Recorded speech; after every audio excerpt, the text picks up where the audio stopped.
Uma porta que se abriu pela primeira vez e começou com um sonho, com pessoas que resolveram acreditar. Porque toda empresa tem uma história e todo empresário tem uma rota. A rota que escolheu empreender, gerar emprego e acreditar em Leme e em Santa Cruz da Conceição.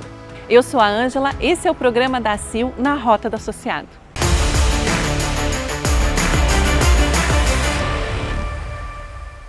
Hoje vamos conhecer o despachante Autoescola Simeone, que há décadas fez e faz parte da vida de milhares de lemenses. Logo na entrada, a conversa começa com história, mas antes de falar do negócio, ele faz questão de apresentar uma colaboradora que está no escritório há mais de 30 anos. Uma parceria que atravessa o tempo, do som da máquina de escrever ao ritmo do computador.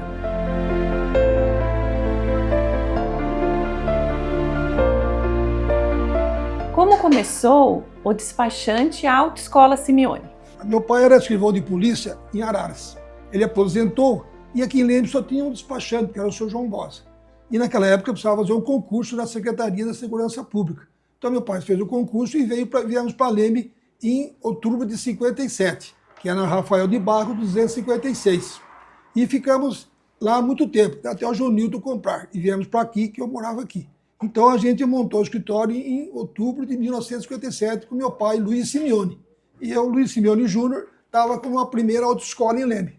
Como era Leme naquela época? Sempre foi uma cidade promissora, sempre uma cidade tranquila, calma, não é violenta. Mas Leme sempre foi uma terra boa, a terra do herói Newton Prado, do nosso padroeiro São Manuel.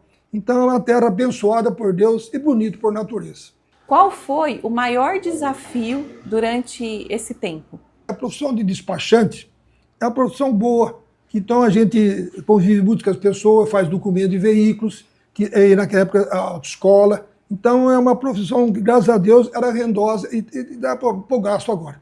O que significa para você saber que milhares de pessoas aprenderam a dirigir na autoescola?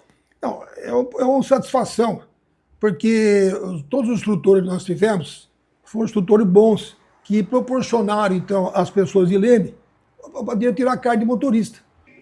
Foi uma satisfação em poder atender o povo querido de Leme. Como foi participar da fundação da ACIL e dos seus primeiros anos? Em 72, nós tínhamos aqui um senhor com contabilidade, o senhor Nelson Matiense. O senhor Nelson Matiense pertencia ao Lions Clube de Leme. Ele, então, o que ele fez? Como a Leme era difícil de fazer os registros das papéis de contabilidade, nós não tínhamos a Associação Comercial Leme, que trabalhava junto com a Junta Comercial.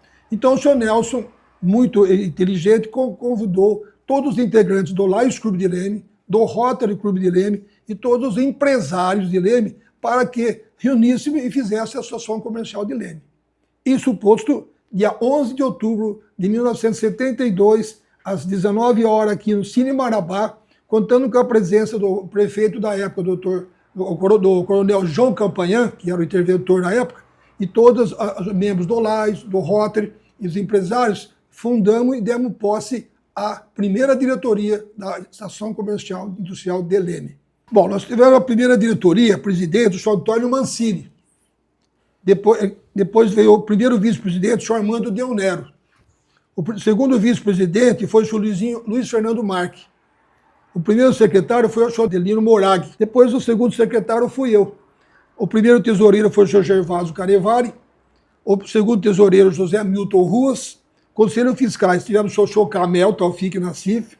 O doutor Walter Francisco Ferraz do Amaral, que mora em Piracicaba hoje. O senhor Wagner Darós, que é o do Wagner Darós, inclusive, eu com ele somos os últimos diretores vivos até hoje. E o senhor Laís Zanqueta também. Qual é o papel da ACIL no desenvolvimento econômico do município? Porque sempre o serviço tem para todo mundo. E tenho certeza que alguém tiver alguma dúvida, é só ir na Associação Comercial, que lá tem todos vocês que dão todo o amparo necessário para o desenvolvimento de cada firma, ou comércio, ou a lavoura. Em algum momento, o senhor pensou em desistir? Jamais. Eu estou com 76 anos, já aposentei faz tempo, mas eu estou trabalhando aqui das 8h30 até as 5h30, inclusive sábado, porque Eu gosto de mexer com documento, sempre gostei, fui secretário de muitos outros lugares, então eu adoro meu serviço. Vou morrer no escritório. Depois de entender como essa história foi construída, é hora de ver como ela continua, agora sob o olhar do filho.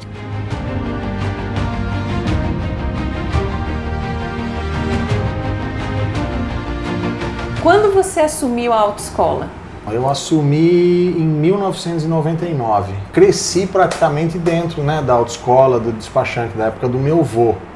Então, eu já trabalhava ali com meu pai depois da escola.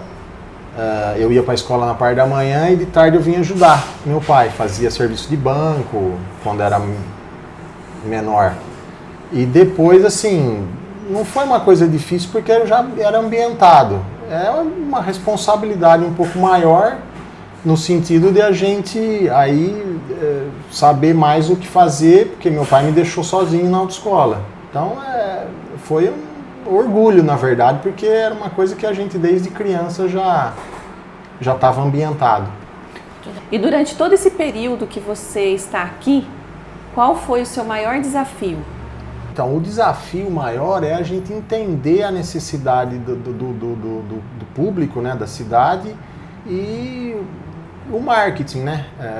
Porque no decorrer de tecnologia e hoje rede social e tudo mais, a gente tem que estar sempre se inovando, né? Fazendo coisas novas, atendendo, por exemplo, gerações que passam pela gente na habilitação. Hoje, não sei se vocês estão acompanhando, mas mudou drasticamente o negócio de autoescola. O governo tirou de uma tal maneira que praticamente aí a gente vem sentindo já faz uns 4, 5 meses. E esse ano aqui complicou mais, porque tirou muito da educação. Jogou para um aplicativo que as pessoas têm que estudar sozinha em casa, gera um pouco de, como é que se diz assim, dificuldade para o pessoal. A gente tinha um curso teórico onde a gente monitorava e a gente dava o suporte para a educação da legislação do trânsito, de placa de trânsito na parte teórica. A parte prática eles reduziram a carga horária. Hoje, um mínimo de 2 aulas, o pessoal acha que às vezes com 2 aulas vai saber dirigir ou ter habilidade para estar no trânsito. Do jeito que está se formando hoje, do jeito que vai se formar hoje, se eles não mexerem em alguma coisa, tem uma comissão na Câmara para discutir isso agora. Fizeram uma comissão especial que vai discutir algumas mudanças no Código de Trânsito, estão tentando dar um pouco mais de segurança jurídica para a gente. Mas desde o dia 8 de setembro que entrou a legislação nova, não tem segurança nenhuma mais. Então, você acha que de todo esse tempo que você está aqui, essa está sendo a fase mais desafiadora como empresário? Sim. Então, o desafio nosso é isso, é em fazer com que o jovem venha até a gente e entenda a necessidade dele ter educação para depois sair no trânsito. Não dá, a pessoa sai daqui para ir, por exemplo, para São Paulo. Qual que é o trânsito? É diferente de cidade grande para cidade. A rodovia. Então, o desafio nosso é esse, é formar um bom motorista com o mínimo de educação que é exigido. Antes a gente tinha umas normas a seguir que dava para se trabalhar bem a formação, a cabeça, a educação, a consciência do aluno. Hoje ficou um pouco difícil por causa disso aí. A legislação hoje não ajuda a gente nesse sentido. A gente está sendo um desafio porque a gente nunca passou por isso. Eu estou há 26 anos na frente da autoescola, eu não achei que fosse chegar nesse ponto. Eu achei que assim, foi uma mudança muito ruim. Brusca. E ruim, porque a gente não sabe daqui 2, 3 meses como é que vai ser. É esse o problema. Como é para você assumir um negócio de família? Veio do meu avô, que quando veio de Araras para cá, ele abriu o despachante. Meu pai abriu junto com meu avô, e aí meu pai abriu a autoescola, e eu desde criança vim com isso. E assim, tem gente que vem aqui, procura, tem um instrutor nosso antigo aqui, o José Luiz, o famoso Negro, teve mãe, filha, filho, teve vô, que já tirou carta com ele, com a gente aqui, que traz assim, do vô, do pai e dos filhos. É uma escola assim que eu tenho orgulho de falar porque já teve várias gerações que passou pela gente que se formou motorista.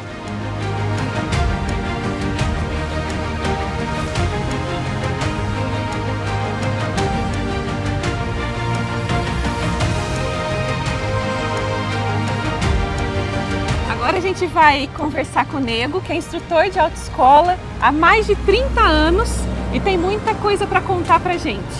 Como que foi o começo da sua vida como instrutor? Instrutor, eu comecei em 73, quando eu tirei a habilitação minha, e eu fiquei trabalhando no lugar de instrutor meu. E aí trabalhei mais de 3 anos e pouco, mais ou menos. Depois saí, eu fui em outro serviço, trabalhar em outro lugar, tudo. Depois voltei outra vez, agora vai indo para 11, 20, 18, 29 anos que eu estou outra vez nessa profissão outra vez, com muito orgulho. Formou bastante piloto aí já. Tem ideia de quantas pessoas? Ah, não tenho. Até a semana minha netinha perguntou para mim, eu vou, quantos mais ou menos você formou? Ah, bem, não tenho nem ideia. A gente não tem ideia, né? Porque tem mês que é 20, tem mês que é 10, então não tem ideia de quantas pessoas foram formadas, mas foi bastantinha. E o que mudou ao longo de todo esse tempo, de como o senhor começou como instrutor lá e como é hoje?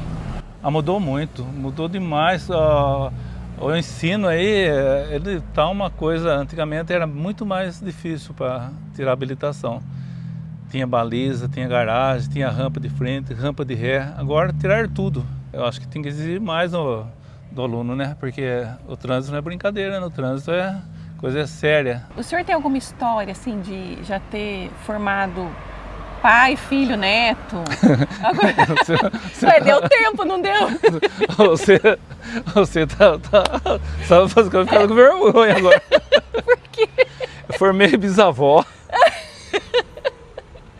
avô, mãe e o aluno.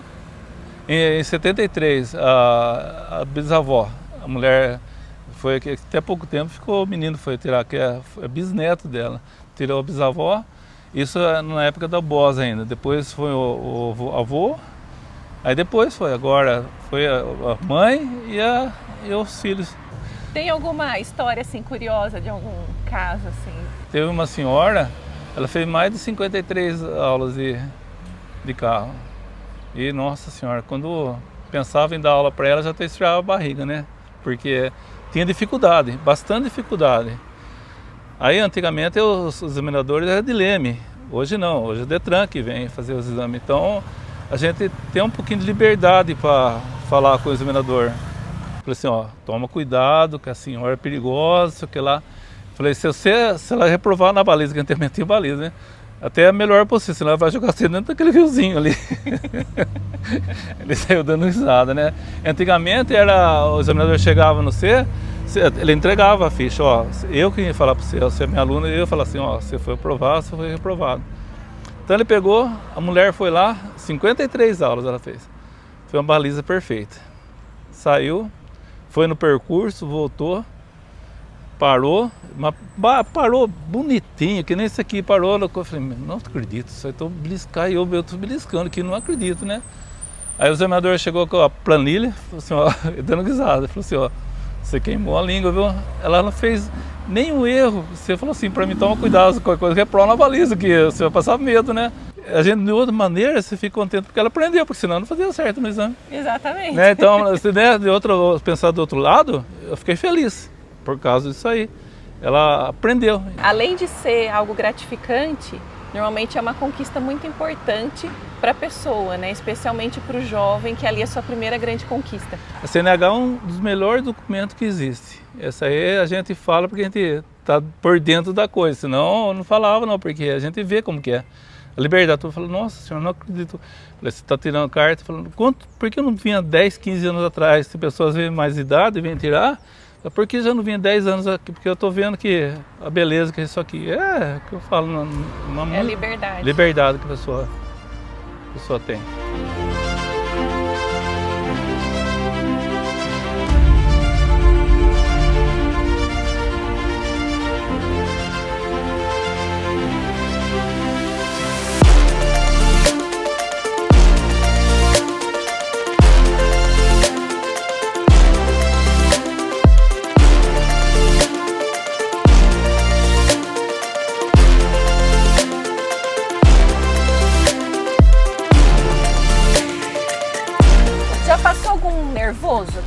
Passa direto, Algum né? perrengue, assim? Passa direto. Tem hora que porque você está falando com o aluno não é que ele não está querendo fazer, ele não está conseguindo. Então a gente tenta transmitir, mas queira ou não queira, a gente fica com o emocional da gente também, é que queira ou não queira, que nem o aluno monta no carro, o aluno chega até tremendo, tem gente tremendo. Queira ou não queira, você vai tirando o nervoso do aluno, entendeu? Ele vai que sobra pra gente, né? Queira ou não queira, passa pra gente.